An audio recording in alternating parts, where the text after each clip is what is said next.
Okay, so nai-prepare na natin yung mga layers. Pati yung ating mga paa, naputol na natin kanina. So, i-assemble na natin ito ngayon. Tignan nyo yung diskarte ko kung paano ko ito ina-assemble.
Okay, so nabuo na natin yung pinaka-shelves. Ang kulang na lang dyan ay pintura na lang. So ito na ang kanyang finished product.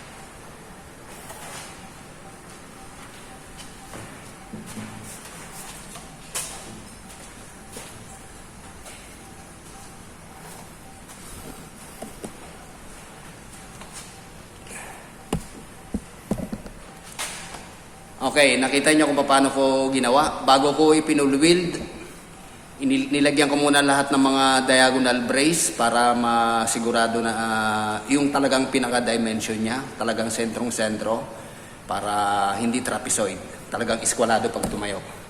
Yan, walang duda yan. Talagang iskwalado yan. Kahit sa harapan o kaya sa gilid. So, napaka-importante kasi ng diagonal brace. Kung wala kasing diagonal brace, parang nagsayang lang kayo ng pagod ninyo.